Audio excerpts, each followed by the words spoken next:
बिस्मिल्लाहिर्रहमानिर्रहीम। मेरा नाम है डॉक्टर रिज़वान और मैं आप लोगों को बायोकेमिस्ट्री टीच कर रहा हूँ। आज हमारा जो टॉपिक है उस टॉपिक का टाइटल है पॉलीसैकेराइड्स। तो हम लोग आज पॉलीसैकेराइड्स पढ़ने जा रहे हैं। तो जैसे कि मैंने लेक्चर के शुरू में ही आप लोगों को क्लासिफिकेशंस पढ़ा दी थी कि व्हाट आर पॉलीसैकेराइड्स। तो पॉलीसैकेराइड्स एक्चुअली मोनोसैकेराइड और डाइसैकेराइड और ओलिगोसैकेराइड्स की कंटिन्यूएशन में ही आती हैं। तो बेसिकली पॉलीसैकेराइड्स क्या चीज़ होती हैं, बेसिकली का पॉलीसैकेराइड्स जो हैं, तो मैं अगर आप लोगों को सिंपली ये चीज़ समझा दूं तो सिंपली ये है कि पॉलीसैकेराइड्स असल में यूनिट्स हैं। जैसे कि हमारे पास मोनोसैकेराइड था और फॉर एग्जांपल मैं यहाँ पर एक मोनोसैकेराइड ड्रा करता हूँ कि ये हमारे पास एक मोनोसैकेराइड है और ये अगर इसके साथ एक दूसरा मोनोसैकेराइड इसके साथ आके बॉन्ड होता है यहाँ पे थ्रू ए ग्लाइकोसिडिक लिंकेज, तो हम इस ग्लाइकोसिडिक लिंकेज को जब इसके साथ अटैच करते हैं तो एक मोनोसैकेराइड जब दूसरे मोनोसैकेराइड के साथ मिलता है तो दिस इज़ कॉल्ड डाइसैकेराइड। ठीक है, अगर ये ही आगे जाके मज़ीद कंटिन्यू करता रहे इसके साथ और ये ट्राइसैकेराइड बन जाए और फिर ये टेट्रासैकेराइड बन जाए और अगर ये जाके 10 तक यूनिट्स आपस में मिल जाएं, मीन फ्रॉम 2 अप टू 10 अगर ये मिल जाएं तो हम इनको ओलिगोसैकेराइड्स बोलते हैं। ठीक हो गई बात। तो अब हम लोग थोड़ा सा आगे जाएंगे। हम लोग मोनोसैकेराइड देख लिया, हम लोगों ने मोनोसैकेराइड की केमिस्ट्री भी देख ली, उसकी प्रॉपर्टीज़ भी देख ली, उसकी सारी चीज़ें हम लोगों ने देखी। उसके बाद हम लोगों ने डाइसैकेराइड्स के बारे में 2 लेक्चर्स लिए कि डाइसैकेराइड्स क्या होते हैं। फिर उसके बाद हम लोगों ने ओलिगोसैकेराइड्स के बारे में देखा कि ओलिगोसैकेराइड्स क्या होते हैं। आज हम लोग जो चीज़ पढ़ने जा रहे हैं, हम लोग आज पॉलीसैकेराइड्स के बारे में पढ़ने जा रहे हैं कि पॉलीसैकेराइड्स क्या चीज़ होते हैं। तो पॉलीसैकेराइड्स एक्चुअली स्टार्ट होते हैं जब ये यूनिट 10 से ज़्यादा हो जाएं, यानी मोर देन 10 मोनोसैकेराइड्स जब आपस में मोनोसैकेराइड के यूनिट्स जब आपस में मिलें और वो 10 से ज़्यादा हो जाएं। अब ये 10 से ज़्यादा कितने हो सकते हैं? ये 100 भी हो सकते हैं, ये 1000 भी हो सकते हैं, ये 100,000 भी हो सकते हैं। तो इतनी लंबी चेन्स जो कि मोनोसैकेराइड की आपस में एक दूसरे के साथ कनेक्ट होकर एक चेन बनाए, एक तस्बी के दाने में परोए जाएं मोनोसैकेराइड्स, तो इनको हम लोग बोलते हैं पॉलीसैकेराइड्स। तो पॉलीसैकेराइड्स की डेफिनेशन करना बहुत ज़्यादा आसान है कि if more than 10 monosaccharides combine together through a glycosidic bond हमारे पास यहाँ पर हो और ये 10 से ज़्यादा हो जाएं, up to 100, up to 1000, up to 10,000, तो हम लोग इसकी क्लासिफिकेशन करते हैं किस में? पॉलीसैकेराइड्स में। तो let's see what are polysaccharides. तो हम लोग पॉलीसैकेराइड्स को क्लासिफाई करने जा रहे हैं कि पॉलीसैकेराइड्स असल में क्या होते हैं। तो मैं क्लासिफिकेशन ऑफ पॉलीसैकेराइड करने जा रहा हूँ। ये बहुत इम्पॉर्टेंट है कि आप क्लासिफिकेशन को समझें कि पॉलीसैकेराइड क्लासिफाई कैसे होते हैं। तो पॉलीसैकेराइड की क्लासिफिकेशन करने के लिए आप लोगों को सबसे पहले समझना होगा कि पॉलीसैकेराइड्स के ऐसे नाम जो कि आपके सामने आ जाएं और आप उनको न पहचान सकें, तो भाई पॉलीसैकेराइड्स को नॉर्मली ग्लाइकेन्स भी बोला जाता है। तो अगर ग्लाइकेन का लफ्ज़ आए, ग्लाइकेन, तो ये भी पॉलीसैकेराइड ही होते हैं। ठीक है, तो पॉलीसैकेराइड को हम नॉर्मली 2 किस्म की क्लासिफिकेशन में डिवाइड करते हैं। एक होता है हमारे पास होमोपॉलीसैकेराइड। क्या होता है? होमोपॉलीसैकेराइड्स।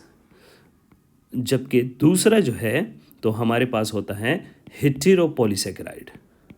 हेटेरोपॉलीसैकेराइड, या हम इनको होमोग्लाइकेन्स भी बोलते हैं, होमोग्लाइकेन्स, या इनको हम लोग हेटेरोग्लाइकेन्स भी बोलते हैं। ठीक है, अब हम लोग देखेंगे हमारा आज का जो फोकस है, हमारा फोकस होगा होमोपॉलीसैकेराइड या होमोग्लाइकेन्स के ऊपर। तो हम लोग होमोपॉलीसेकेराइड और होमोग्लाइकेन्स को क्लासिफाई करेंगे कि होमोग्लाइकेन्स या होमोपॉलीसेकेराइड कितनी टाइप्स के होते हैं। तो भाई यहाँ पर मैं 1 2 3 करके क्लासिफाई करूँगा कि हमारे पास कितने टाइप्स ऑफ कॉमन होमोपॉलीसेकेराइड्स हैं और कितने टाइप्स ऑफ हेटेरोपॉलीसेकेराइड्स हैं। तो आज हमारा फोकस है होमोपॉलीसेकेराइड के ऊपर। तो थोड़ा सा ये देख लें, इसको समझ लें कि होमोपॉलीसेकेराइड्स होते क्या हैं। होमो का मतलब है सेम। क्या होता है? सेम।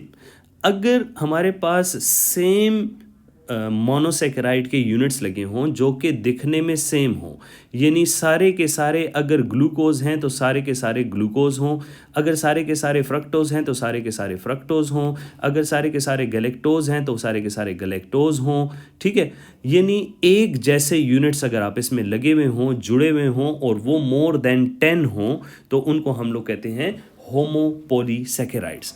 और अगर कोई यूनिट्स डिफरेंट हो, फॉर एग्जांपल अगर यहाँ पर ग्लूकोज है और यहाँ पर जो लगा हुआ है वो फ्रक्टोज है या आगे गलेक्टोज है या आगे कोई और यूनिट है जैसे मेनोज है, तो हम लोग इस चीज़ को हेटेरोपॉलीसेकेराइड कहेंगे। हेटेरोपॉलीसेकेराइड उसे बोलते हैं जिसमें कि हमारे पास मोनोसेकेराइड्स के यूनिट्स जो हैं तो वो डिफरेंट हों।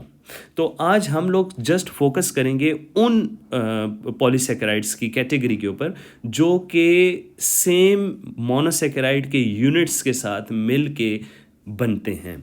तो इनमें जो सबसे पहली क्लासिफिकेशन में आता है होमोपॉलीसेकेराइड में, उनको हम लोग स्टार्चेस बोलते हैं। तो स्टार्च आप लोगों को मालूम है कि स्टार्च क्या चीज़ है। स्टार्च असल में हमारे पास प्लांट का स्टोरेज कार्बोहाइड्रेट है। ये प्लांट बेस्ड स्टोरेज कार्बोहाइड्रेट है और ये स्टोरेज कार्बोहाइड्रेट कहलाता है इन द सेंस कि प्लांट्स अपने पास ग्लूकोज को स्टोर करने के लिए किस फॉर्म में रखते हैं। तो प्लांट्स जब भी ग्लूकोज के यूनिट्स को अपने पास स्टोर करते हैं तो that is in the form of starch. तो स्टार्च का जो मकसद है बेसिकली, अगर आपको मैं रफली ये बात बताना चाहूँ कि स्टार्च का मकसद क्या है, तो स्टार्च का मकसद ये है कि जैसे आपके पास हों 10-10 रुपए के नोट्स, या चलें 1-1 रुपए का नोट कह देते हैं, तो हमारे पास 1-1 रुपए हों और उनको हम लोग अगर अपने पास जेब में रखना चाहें तो आपको मैं कहूँ कि आपके पास 1000 रुपये हैं, तो अगर 1000 रुपये हैं और 1-1 रुपए का नोट है तो उसको रखना कैसा होगा? उसको रखना, उसको संभालना मुश्किल है। हाँ, एक सूरत में रखा जा सकता है कि हम अगर इन 1-1 रुपए के नोट्स को इस तरीके से लें कि वो हमारे पास 100 का नोट बन जाए या 1000 का नोट बन जाए या वो 5000 का नोट बन जाए। तो इन स्टोरेज कार्बोहाइड्रेट का मकसद ये होता है कि वो अपने इन मोनोसेकेराइड्स को, जो ग्लूकोज या फ्रक्टोज या जो भी उनके पास चीज़ है, उनको वो ऐसी बॉन्डिंग में रखें कि वो जुड़ के एक हो जाएं, यानी वो बॉन्ड बना लेते हैं अपने पास। यानी जिस तरह हमारे पास प्राइस बॉन्ड्स होते हैं ना, ये उनके पास प्राइस बॉन्ड्स की तौर पे हो जाते हैं। तो स्टार्चेस हमारे पास कहाँ पे होते हैं? आप लोगों ने देखा होगा कि हमारे पास स्टार्चेस फॉर एग्जांपल आप लोगों ने देखा होगा पोटैटो के अंदर या हमारे पास गाजर के अंदर, मूली के अंदर, ठीक है, जितने भी ट्यूबर्स हैं जो ज़मीन के नीचे पाए जाते हैं, these are the richest source of starch. इसके अलावा हमारे पास कुछ ग्रेन्स होते हैं, जिस तरह के हमारे पास गंदम हो गया, इस तरह के दूसरे जो ग्रेन्स हैं, इनके अंदर स्टार्च वाफर मिकदार में पाया जाता है, बहुत ज़्यादा मिकदार में पाया जाता है। तो हमारे पास जितने भी प्लांट सोर्स में प्लांट्स हमारे पास जो कार्बोहाइड्रेट को स्टोर करके रखते हैं, ये इन द फॉर्म ऑफ स्टार्च होता है। ठीक हो गई बात।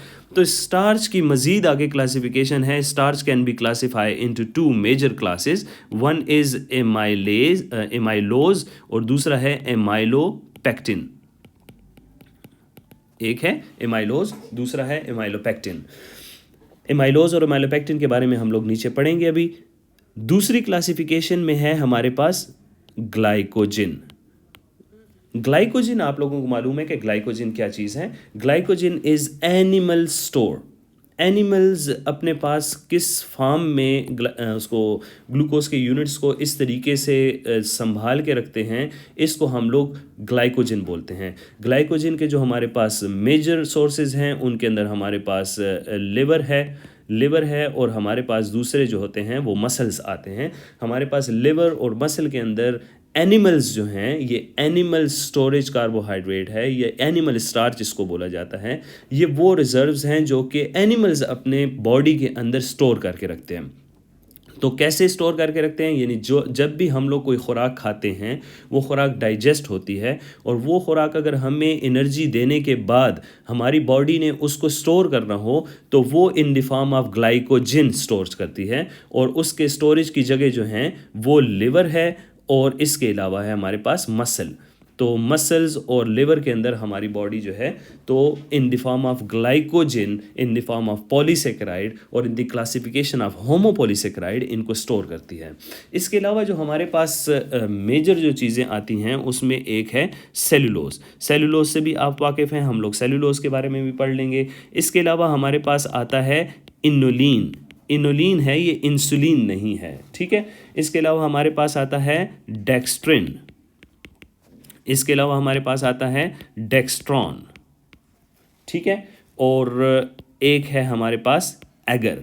तो ये इसकी पॉलीसेकेराइड के अंदर होमोपॉलीसेकेराइड और फिर होमोपॉलीसेकेराइड के अंदर आप लोगों के पास ये मेजर जो चीज़ें हैं वो ये इसकी क्लासिफिकेशन बनती है, यानी starch, glycogen, cellulose, inulin, dextrin, dextran और एगर। अगर कभी भी एमसीक्यू आ जाए कि क्लासिफाई पॉलीसेकेराइड, तो पॉलीसेकेराइड की दो किस्म की क्लासिफिकेशन आप लोगों ने कहनी है, एक होमोपॉलीसेकेराइड, दूसरा है हेटेरोपॉलीसेकेराइड। और अगर आप लोगों के पास कोई ऑप्शन हो कि भाई अगर आपसे ये कहा जाए कि कौन सा इसमें कार्बोहाइड्रेट की होमोपॉलीसेकेराइड की कैटेगरी में आता है, तो उसमें inulin, cellulose, glycogen, starch, dextrin, dextran और एगर हमारे पास मेजरली आते हैं, जो कि बहुत ज़्यादा फोकस किए जाते हैं। तो इन नामों को आपने ज़रूर याद रखना है। हेटेरोपॉलीसेकेराइड की क्लासिफिकेशन हम लोग बाद में पढ़ेंगे, वो हम लोगों के नेक्स्ट लेक्चर में होगा। आज जो हम लोग फोकस करने जा रहे हैं दैट इज़ स्टार्च। होमोपॉलीसेकेराइड सारे करेंगे, लेकिन मैं अभी जो आप लोगों को बताने जा रहा हूँ दैट इज़ कॉल्ड स्टार्च। तो भाई स्टार्च को क्लासिफाई कैसे करेंगे? स्टार्च एक बहुत इंपॉर्टेंट हमारे पास पॉलीसेकेराइड है जो कि प्लांट सोर्स होता है। हम लोगों को कभी भी कोई चीज़ खानी हो कार्बोहाइड्रेट की, तो हम लोग ज़्यादातर स्टार्च के ऊपर ही फोकस करते हैं। जैसे कि हम लोग गंदम की रोटी खाते हैं, हम लोग आलू खाते हैं, हम लोग गाजर, मूली वगैरह वगैरह वगैरह जो भी ट्यूबर्स हैं, ये असल में प्लांट्स ने अपने लिए स्टोर किए होते हैं, लेकिन हम लोग अपनी खुराक के लिए इसे खाने शुरू कर देते हैं, ठीक है। तो स्टार्चेस जो हैं तो वो प्लांट ने स्टोर किए होते हैं अपने सख्त हालात के लिए, लेकिन चूंकि हम लोग प्लांट्स के ऊपर फीड करते हैं, हमें खाना ज़रूरी होता है, इस वजह से हम लोग प्लांट्स से स्टार्चेस लेते हैं। स्टार्चेस प्लांट्स कहाँ पे और कैसे स्टोर करते हैं, लेट्स सी। स्टार्च जो एक मेजर चीज़ है जो कि हम लोग जब क्लासिफाई करने लग पड़ते हैं होमोपॉलीसेकेराइड को, तो हम लोग स्टार्चेस के ऊपर फोकस करते हैं। तो स्टार्च एक कंबाइन फॉर्म है और ये हमारी खुराक का 50% रखता है।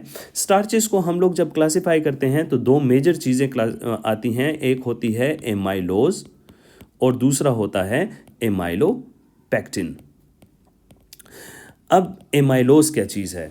एमाइलोज मैंने यहाँ पर आप लोगों की आसानी की खातिर यहाँ पर लगा दिया है कि जब दो ग्लूकोज के यूनिट्स आपस में मिलें, जैसे कि माल्टोज में था, माल्टोज का अगर आप लोगों को स्ट्रक्चर याद हो तो असल में ये माल्टोज का ही स्ट्रक्चर है, और ये अल्फ़ा 1,4 लिंकेज से मिला हुआ होता है और ये स्ट्रेट चेन्स होती हैं। अगर आप यहाँ पर देखें तो मैंने इसमें यहाँ पर ग्लूकोज के दो यूनिट अल्फ़ा 1,4 लिंकेज के साथ जो मिले हुए हैं, इसके आगे एक ब्रैकेट लगा के आगे n लिखा गया है। ये देखें, ये आगे ब्रैकेट है और ब्रैकेट n का मतलब है कि ये कंटिन्यू है, ये आगे इसी तरीके से चलता है। इसका मतलब ये हुआ कि जब दो ग्लूकोज के यूनिट्स आपस में मिले तो इन्होंने तो आपस में माल्टोज बनाया। अगर माल्टोज मोर देन 10 हो जाए, यानी यही ग्लूकोज के यूनिट्स आगे 10 से ज़्यादा चले जाएं, और कितने चले जाएं, ये मीन 10⁻⁶ ग्लूकोज तक जा सकता है। 10⁻⁶ ग्लूकोज यूनिट्स, यानी 1 2 3 4 5 6। तो ये देखें ये कितना ज़्यादा हो गया, यानी इतनी लंबी चेन अगर कोई ग्लूकोज की आपस में अल्फ़ा 1,4 लिंकेज के साथ मिल के जाए और एक लंबी चेन बनाए, तो इसको हम लोग क्या बोलते हैं, इसको हम लोग बोलते हैं एमाइलोज। एमाइलोज स्टार्च की कैटेगरी में आता है। स्टार्च के अंदर एमाइलोज जो है और एमाइलोपेक्टिन जो है, इनकी अपनी रेशोज़ हैं। कितने परसेंट? अगर आप स्टार्च लेते हैं तो इसके अंदर 50 to 20% एमाइलोज होता है और इसके अंदर 80 to 85% एमाइलोपेक्टिन होता है। तो एमाइलोज जो कि एक स्ट्रेट चेन का नाम है, और एमाइलोज के अंदर इस तरीके से अल्फ़ा 1,4 अल्फ़ा 1,4 अल्फ़ा 1,4 10⁻⁶ यूनिट्स तक अगर ये एक लंबी चेन चली जाए तो इसको हम लोग बोलते हैं एमाइलोज। ठीक हो गई बात।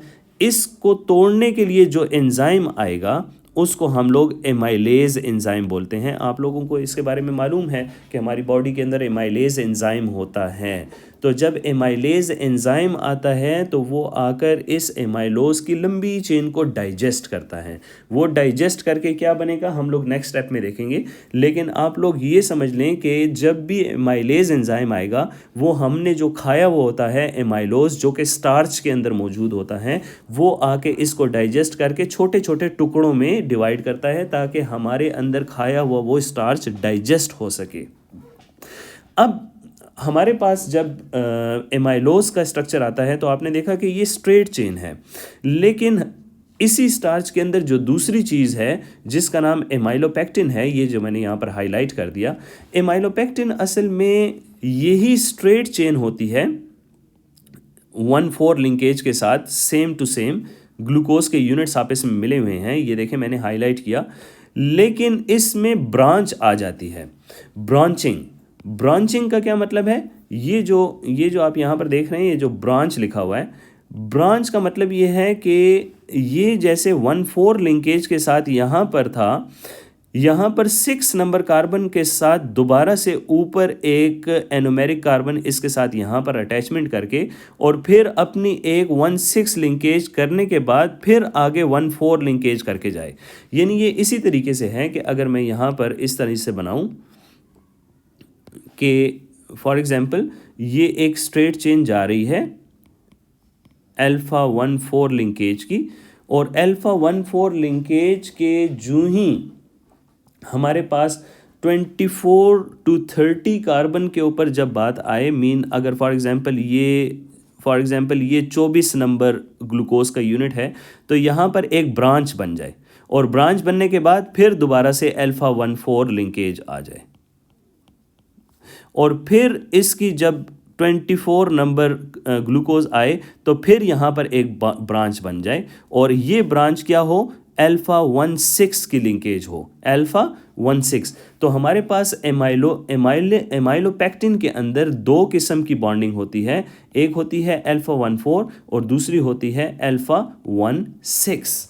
तो हमेशा याद रखें कि एमाइलोज और एमाइलोपेक्टिन के अंदर जो बड़ा डिफरेंस है वो बड़ा डिफरेंस यही है कि एमाइलोज के अंदर हमारे पास सीधी ग्लूकोज के यूनिट्स लगे होते हैं, और ये ग्लूकोज की यूनिट लंबी लंबी चेन्स बनाते हैं, ये लंबी लंबी चेन्स बनाते हैं। लेकिन हमारे पास जो एमाइलोपेक्टिन होता है, ये एमाइलोज मैं इसके साथ लिख देता हूँ ताकि आप लोगों को समझ आ जाए, और एमाइलोपेक्टिन में यही लंबी चेन ही होती हैं, बिल्कुल ऐसे ही जैसे कि एमाइलोज के अंदर हैं, लेकिन at 24 to 30 number glucose unit में कहीं भी किसी जगह पे भी एक अदद ब्रांच लग जाती है, और वो ब्रांच अल्फ़ा 1,6 लिंकेज के थ्रू होती है, और फिर वही आगे जाके अल्फ़ा 1,4 अल्फ़ा 1,4 अल्फ़ा 1,4। तो एमाइलोपेक्टिन के अंदर दो किस्म की ब्रांचेस होती हैं, ये एमसीक्यू में आ जाता है, और आप लोगों को याद रखना होगा कि amylopectin has the branching at alpha 1,6 and it has two types of bondings, alpha 1,4 and alpha 1,6। ठीक हो गई बात। टेक्निकली आप लोगों को जस्ट यहाँ पर एक बात याद रखनी है कि ये जो यहाँ पर मैंने एक स्ट्रक्चर बनाया हुआ है, ये स्ट्रक्चर को थोड़ा सा समझ लें कि ये स्ट्रक्चर ये है कि अगर मैं आप लोगों को यहाँ पर बताऊँ, ये जो एमाइलोज है, मैंने आप लोगों से कहा कि ये सीधी ब्रांच है, ये सीधी है, लेकिन ये इतनी सीधी होती नहीं है।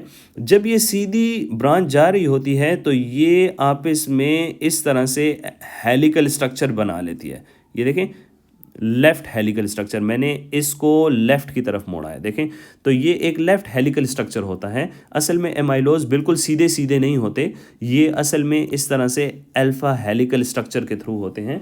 और इनका जो हेलिक्स, ये जो मोड़ आती है, ये हर छठे ग्लूकोज यूनिट के ऊपर होती है। फॉर एग्जांपल ये 1, ये 2, ये 3, ये 4, ये 5 और ये 6, तो छठे वाला अपने आप को इस तरह से मोड़ लेता है। तो अगर आप यहाँ पर देखें तो ये देखें, मैंने आप लोगों के लिए एक फिगर डाउनलोड किया है कि ये इस तरह से जा रहा है, इस तरह से जा रहा है और ये इस तरह से। तो हर छठे नंबर ग्लूकोज के यूनिट्स के साथ एक ट्विस्ट आता है और इस ट्विस्ट को हम लोग कहते हैं हेलिक्स, और इस स्ट्रक्चर को हम लोग हेलिकल स्ट्रक्चर बोलते हैं। तो याद रखें, हम लोगों ने स्टार्चेस के बारे में अभी जो देखा वो ये देखा कि स्टार्च दो किस्म के होते हैं, एक को एमाइलोज बोलते हैं, दूसरे को एमाइलोपेक्टिन बोलते हैं। इनकी जो हमारी बॉडी के अंदर प्लांट्स के अंदर जो इनकी रेशो होती है वो 15 to 20% एमाइलोज होता है, और ये जो है तो 80 to 85% होता है। स्टार्चेस के बारे में मैं आप लोगों को एक ज़रूरी बात ये बताना चाहूँ कि एमाइलोज जो होता है ये वाटर सॉल्युबल होता है। एमाइलोज क्या होता है? Water soluble. लेकिन एमाइलोपेक्टिन वाटर सॉल्युबल नहीं होता, ये इनसॉल्युबल होता है। जब भी आपने कभी ऐसा किया हो कि जैसे कि आप लोग कुछ गंदम या आटा आप ले लेते हैं, या गंदम के दाने ले लेते हैं, या आलू ले लेते हैं, या कोई ऐसी चीज़ जिसका आप सूप बनाना चाहें, तो जब आप उसको पानी में बॉयल करते तो वो पानी गाढ़ा हो जाता है। वो पानी गाढ़ा क्यों हो जाता है? क्योंकि जो उसके अंदर स्टार्च है और उस स्टार्च में जो एमाइलोज का कंटेंट है, वो एमाइलोज पानी के साथ मिलकर एक गाढ़ा सा सोल्यूशन बनाता है। क्योंकि एमाइलोज वाटर सॉल्युबल होता है और ये सोल्यूशन जो वाटर का होता है ये बहुत गाढ़ा होता है, क्योंकि ये पानी को अपने अंदर एब्जॉर्ब करना शुरू कर लेता है। तो जब पानी को एमाइलोज अपने अंदर एब्जॉर्ब करना शुरू करता है तो हमें एक थिक सा सोल्यूशन मिलता है, जिसको हम लोग निशास्ता बोलते हैं अपनी ज़बान में। स्टार्च का अपना नाम निशास्ता है, ठीक है ना? तो ये हमारे पास एक गाढ़ा सा सोल्यूशन देता है। लेकिन आप लोगों ने देखा होगा कि जैसे कि आप लोग कभी भी चावल बॉयल करें या दाल बॉयल करें तो वो चीज़ गाढ़ी तो हो जाती है, पानी तो गाढ़ा हो जाता है, that is due to the amylose, लेकिन उसके ऊपर एक झाग सी भी आ जाती है जो कि ऊपर से उतारी भी जाती है। अक्सर खाना पकाते हुए ऊपर एक झाग आती है, दालों के ऊपर, चावलों के ऊपर। तो वो जो झाग होती है असल में वो एमाइलोपेक्टिन है। वो एमाइलोपेक्टिन जो कि 80 to 85% ऑफ द स्टार्च होता है, वो झाग की सूरत में हमारी माएँ ऊपर से उतार देती हैं, क्योंकि वो इनसॉल्युबल पोर्शन है, वो हमारी बॉडी के अंदर डाइजेस्ट भी नहीं हो पा रहा होता, तो वो इनसॉल्युबल होता है, जिसकी वजह से कि हमें उसको निकालना पड़ता है। तो ये आप लोगों को डेली लाइफ साइंस में मैंने आप लोगों को एक बात बताई है। इसके बाद हम लोग आते हैं ग्लाइकोजन के ऊपर।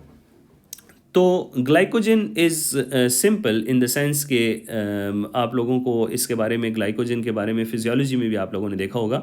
ये देखें, ये मैंने एक स्ट्रक्चर यहाँ पर रखा हुआ है कि glycogen granules in liver cells. In this photomicrograph glycogen granules are pink. ये जो पिंक कलर के हैं हमारे पास, ये देखें, ये जो पिंक कलर के हैं, ये पिंकिश, ये एक लिवर, हम लोगों ने लिवर का वो बताया हुआ है, लिवर का एक माइक्रोग्राफ है।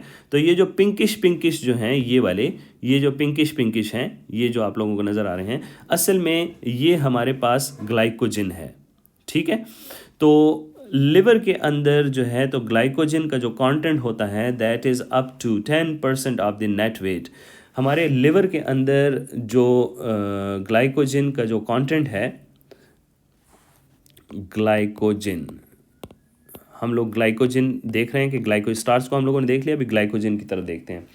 तो जो हमारे पास ग्लाइकोजन है ना जनाब, तो ये हमारे लिवर के अंदर अप टू 10% जो है तो ये पाया जाता है ग्लाइकोजन, क्योंकि हमारा लिवर ग्लाइकोजन को स्टोर करता है। तो ग्लाइकोजन लिवर के अंदर, लिवर के टोटल मास का 10% होता है, इतना ज़्यादा हम लोग ग्लाइकोजन स्टोर करते हैं। यानी आप लोग जितना भी इजाफी खाना खाएंगे, वो इजाफी खाना खाने के बाद आप लोगों का जो ग्लूकोज कि जो छोटे छोटे यूनिट्स जो होते हैं तो आखिर उन्होंने कहीं जाकर स्टोर भी होना होता है ना। तो ये स्टोरेज जो है तो ये हमारे पास in the form of glycogen होती है। तो ग्लूकोज को स्टोर करने के लिए हमारे जिस्म में दो किस्म की जगह हैं मेजर, जो कि हमारे पास हैं। एक है लिवर और दूसरा है मसल। मसल के अंदर जो है तो थोड़ा कम होता है, that is up to 0.5% to 1%। यानी लिवर के अंदर अगर फॉर एग्जांपल 4 to 10% होता है तो मसल्स जो रिजर्व करता है ग्लाइकोजन का वो होता है 0.5 to 10%। अब देखते हैं कि ग्लाइकोजन का स्ट्रक्चर कैसा है। ग्लाइकोजन का स्ट्रक्चर बहुत सिंपल है। जैसे कि आप लोगों ने ऊपर देखा कि हमारे पास एमाइलोज था, तो उसके अंदर हमारे पास जो ग्लूकोज आपस में 1,4 लिंकेज के थ्रू आपस में लगे हुए थे, सेम उसी तरीके से हमारे पास ग्लाइकोजन में भी होता है कि ग्लूकोज इन अल्फा 1,4 लिंकेज के थ्रू होता है, और इसके अंदर एमाइलोपेक्टिन की तरह ब्रांचेस भी सेम उसी तरीके से होती हैं अल्फा 1,6 के थ्रू। तो ये जो अल्फा 1,6 के थ्रू इसकी ब्रांचेस होती हैं, तो फिर तो आप मुझसे सवाल करेंगे कि फिर तो एमाइलोपेक्टिन और ग्लाइकोजन सेम हो गए। तो नहीं, ग्लाइकोजन और एमाइलोपेक्टिन जो हैं तो वो सेम इस वजह से नहीं है कि अगर आप लोग एमाइलोपेक्टिन को देखो तो मैंने आप लोगों से कहा था कि इसकी जो ब्रांचेस होती हैं एमाइलोपेक्टिन की वो हर 24 से 30 पोजीशन के ऊपर होती हैं। यानी अगर यहाँ पर 1 2 3 4 5 तो 24वें यूनिट के ऊपर होती है ब्रांच, लेकिन ग्लाइकोजन में थोड़ी सी ज़्यादा होती है। ये जो ब्रांचिंग होती है ये बहुत ज़्यादा फ्रीक्वेंट होती है। तो फ्रीक्वेंट होने का मतलब ये है कि यहाँ पर हर 8वीं पोजीशन के ऊपर, यानी अगर ये 1 2 3 4 5 6 7 8 है ना, तो ये 8 नंबर का जो ग्लूकोज का यूनिट है ना, ग्लूकोज यूनिट जो है, इसके साथ यहाँ पर ब्रांच आ जाती है।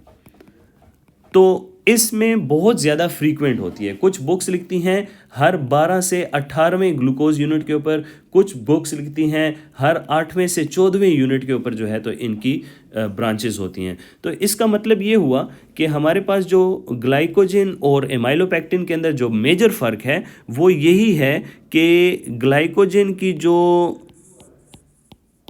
ये अगर ग्लाइकोजन में मैं इसका बेसिक स्ट्रक्चर देखूं ये ना, तो इसमें इस पोजीशन के ऊपर, इस पोजीशन के ऊपर, इस पोजीशन के ऊपर, इस पोजीशन के ऊपर, इस पोजीशन के ऊपर बहुत ज़्यादा ब्रांचेस होती हैं।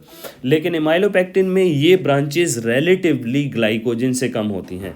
लेकिन मेजरली क्या है, इसके अंदर भी ग्लूकोज और ग्लूकोज ही लगा होता है थ्रू अल्फा 1,4 लिंकेज के और अल्फा 1,6 लिंकेज के साथ, और एमाइलोज और एमाइलोपेक्टिन के अंदर भी अल्फा 1,6 और अल्फा 1,4 लिंकेज होती है। यानी मेजरली चेन एक ही जैसी है, ग्लाइकोजन की भी और स्टार्च की भी, लेकिन फ़र्क क्या है, सिर्फ ब्रांचिंग का फ़र्क है। ठीक हो गई बात। तो ग्लाइकोजन वो रिजर्वायर्स हैं जो कि हमारी बॉडी के अंदर पाए जाते हैं। ये एनिमल स्टार्च है। एनिमल स्टार्च इस वजह से कहा जाता है कि इसके अंदर भी ग्लूकोज और ग्लूकोज के यूनिट्स होते हैं, कोई नई चीज़ नहीं होती। अल्फा 1,4 और अल्फा 1,6 लिंकेज ही होती है, कोई नई बात नहीं होती। लेकिन जो सबसे बड़ा डिफरेंस है वो डिफरेंस ये है कि इसकी जो ब्रांचेस हैं वो बहुत फ्रीक्वेंट होती हैं, और एमाइलोज और एमाइलोपेक्टिन के अंदर जो है तो वो लेस फ्रीक्वेंट होती हैं, लेकिन वही वाली होती हैं अल्फा 1,4 एंड अल्फा 1,6। अब आगे जाते हैं, और एक जो मोस्ट इम्पॉर्टेंट चीज़ है वो है हमारे पास सेलुलोज। तो सेलुलोज के बारे में मैंने आप लोगों को उस दिन भी बताया था कि सेलुलोज क्या होता है। सेलुलोज हमारे पास द मोस्ट अबंडेंट कार्बोहाइड्रेट है। अगर ये आप लोगों के पास कभी भी MCQ आए तो आप लोगों ने याद रखना है कि what is the most abundant carbohydrate in nature, that is cellulose. Cellulose plant की सेल वॉल के अंदर मौजूद होता है, और इसका जो केमिकल स्ट्रक्चर है वो यहाँ पर अगर आप देख लें तो बीटा डी ग्लूकोज, और बीटा डी ग्लूकोज मैंने आप लोगों को उस दिन सेलुबायोस के बारे में बताया था। तो ये वही सेलुबायोस का स्ट्रक्चर है, लेकिन फ़र्क कहाँ पे है, यहाँ पर है कि इसकी ब्रैकेट के साथ N लिखा हुआ है। यानी ये जो यूनिट्स होते हैं ये आगे जाते जाते हैं, यानी ये नहीं है कि 2 हों या 10 हों, ये मोर देन 10 हैं और अप टू 1000, 10,000, 100,000 तक ये जाते हैं। अगर आप इसके इस डायग्राम को देखें तो आप लोग देखेंगे कि इसके जो धागे हैं ये बहुत लंबे लंबे इस तरह से धागे हैं, बिल्कुल सीधे सीधे से धागे हैं। ये ओरिजिनल वो है डायग्राम है।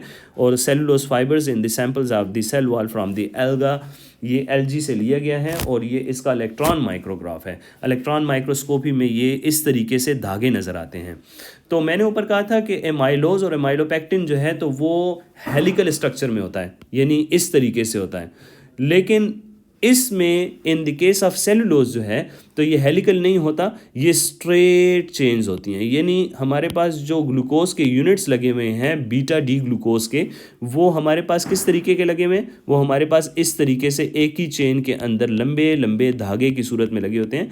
क्योंकि प्लांट को एक सरफेस चाहिए होती है कि जो कंपैक्ट हो, और इसका ये जो बीटा डी ग्लूकोज की जो बॉन्डिंग है बीटा 1,4 के ज़रिए, ये जो यहाँ पर आपको नज़र आ रही है, ये जो बीटा 1,4 की लिंकेज है असल में ये इसको इस तरह से सीधा स्ट्रक्चर रखने में मदद देती है। अगर ये बीटा 1,4 की लिंकेज ना हो तो ये भी अपने जो इस तरह का हेलिक्स बनाने शुरू कर दें।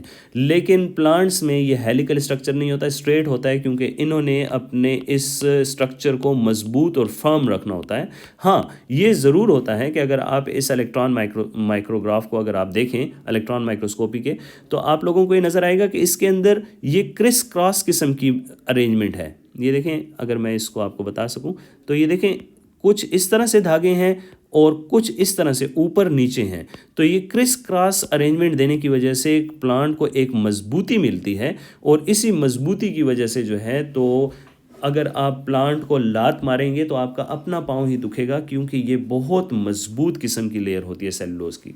ठीक हो गई बात। तो सेलुलोज को डाइजेस्ट करने के लिए हमारी बॉडी में कोई एंजाइम नहीं होता, जिसको हम लोग सेलुलेज बोलते हैं। सेलुलेज एंजाइम ओरिजिनली किसी भी एनिमल के अंदर नहीं पाया जाता। तो आप मुझसे सवाल करेंगे कि क्या गाय के अंदर सेलुलेज एंजाइम मौजूद होता है, तो मेरा जवाब होगा कि हाँ, गाय भैंसों के अंदर सेलुलेज एंजाइम मौजूद होता है, लेकिन वो भी उनका अपना नहीं होता। वो उनके अंदर एक बैक्टीरिया होता है जो कि उस ग्रास के ऊपर फीड करके वो बैक्टीरिया असल में सेलुलेज एंजाइम रखता है, और वो बैक्टीरिया जो कि उसके ल्यूमिन के अंदर पाए जाते हैं, वो उसके जो स्टमक के अंदर पाए जाने वाले बैक्टीरिया हैं, वो इस सेलुलोज को डाइजेस्ट करने में मदद देते हैं, जिसकी वजह से गाय भैंसें जो हैं तो वो घास खाती हैं। तो सेलुलोज को डाइजेस्ट करने के लिए गाय भैंसों को भी उस बैक्टीरिया की अपने स्टमक के अंदर ज़रूरत होती है जो कि उसको डाइजेस्ट कर सकें, वरना गाय घास खा के मर जाए, उसको कुछ भी ना मिले। इसी तरीके से अगर आप मुझसे ये पूछें कि जैसे कि टर्माइट है, तो टर्माइट तो खाती ही लकड़ी है, तो क्या वो लकड़ी के उस सेलुलोज को डाइजेस्ट कर पाती है? तो इसका जवाब भी यही है कि टर्माइट के अंदर एक होती है ट्राइकोनिम्फा नाम का एक बैक्टीरिया होता है जो कि इसके ऊपर डाइजेस्ट करता है, और ये टर्माइट यानी दीमक को लकड़ी खाने में मदद देता है। तो ट्राइकोनिम्फा के अंदर असल में ये सेलुलेज एंजाइम होता है जो कि इस सेलुलोज को खाने में मदद देता है, जिसकी वजह से दीमक जो है तो वो लकड़ी खाने के काबिल है। अगर दीमक के स्टमक में से ये बैक्टीरिया निकाल दिया जाए, जिसको ट्राइकोनिम्फा बोलते हैं, तो ट्राइकोनिम्फा को निकालने के बाद दीमक भी लकड़ी खा के मर जाए। तो इस रिलेशनशिप को, जिसके अंदर कि आपकी बॉडी के अंदर कुछ ऐसा ऑर्गेनिजम्स हों जो कि आपको बेनिफिट दे रहे हों, तो इसको सिम्बियोटिक रिलेशनशिप बोलते हैं। तो ये जो सिम्बियोटिक रिलेशनशिप में होते हैं जो बैक्टीरियाज हमारी बॉडी के अंदर, असल में हमें वो खुराक को डाइजेस्ट करने में मदद दे रहे होते हैं। तो ये ट्राइकोनिम्फा और bacteria in the stomach of the animals, ये असल में सिम्बियंट्स कहलाते हैं। तो हम लोग सेलुलोज क्यों खाते हैं? अगर हमारी बॉडी के अंदर सेलुलोज डाइजेस्ट नहीं हो सकता तो हम लोग क्यों खाते हैं? हमारी खुराक के अंदर ये जो सेलुलोज आता है, हम इसको फाइबर्स के नाम से जानते हैं। फाइबर्स असल में हमारी बॉडी के अंदर वही काम करता है जिस तरह के स्कॉच ब्राइट करता है। स्कॉच ब्राइट जानते हैं? स्कॉच ब्राइट एक रफ एज होता है, एक रफेज होता है जो कि बर्तन धोने के लिए आप यूज़ करते हैं। तो जब भी कोई बर्तन धोते हैं तो उसके ऊपर जो आयल्स वगैरह लगे होते हैं और जो दूसरी चीज़ें होती हैं उनको साफ़ करने के लिए, तो उसके लिए आप लोग स्कॉच ब्राइट यूज़ करते हैं। असल में हमारे अंदर भी जो फाइबर्स होते हैं, ये जो सेल्यूलोज होते हैं, इनका ये जो स्ट्रक्चर आपने देखा क्रिस क्रॉस वाला, ये असल में हमारे इंटेस्टिन्स की सफाई करने के लिए होते हैं। अगर हमारी बॉडी के अंदर हम लोग फाइबर्स यानी सेल्यूलोज अगर ना लें, और अगर सेल्यूलोज हमारी बॉडी के अंदर ना हो, तो सेल्यूलोज न होने की वजह से हमारे खाने के अंदर वो रफेज नहीं पैदा होगी, और वो जो फीसिस हैं वो फीसिस का बल्क नहीं बन पाएगा। असल में जब तक हमारी फीसिस के अंदर ये बल्क ना हो, हमारी इंटेस्टिनल मूवमेंट नहीं होती। तो इंटेस्टिन्स के मूवमेंट के लिए और इंटेस्टिन्स की सफाई के लिए हमें जिस चीज़ की ज़रूरत होती है उसको हम लोग फाइबर्स कहते हैं। इसीलिए डॉक्टर्स आप लोगों को फाइबर्स जो हैं तो वो एडिशनली देते हैं। जिस तरह के आप इसबगोल का छिलका खाते हैं, ये इसबगोल उन्हीं लोगों को दिया जाता है जिनकी खुराक के अंदर गोश्त ज़्यादा होता है और फाइबर्स कम होते हैं, कार्बोहाइड्रेट्स कम होते हैं। तो फिर डॉक्टर्स उनको एडिशनली जो है तो हस्क देते हैं, और इस हस्क को लेने की वजह से उनका जो फीसिस है, उनका जो पू है, तो उसके अंदर एक रफेज पैदा होती है और उनकी इंटेस्टिनल मूवमेंट सही हो पाती है। और अगर ये ना हो तो हमें कंस्टिपेशन भी हो सकती है और हमें इससे डायरिया भी हो सकता है। तो ये दोनों कंडीशन में हमें लेना ज़रूरी है। कंस्टिपेशन में इसलिए लिया जाता है कि कंस्टिपेशन में हमारी इंटेस्टिनल मूवमेंट कम हो जाती है, और उस मूवमेंट को इन्हांस करने की खातिर हमें एक्स्ट्रा फाइबर्स लिए जाते हैं।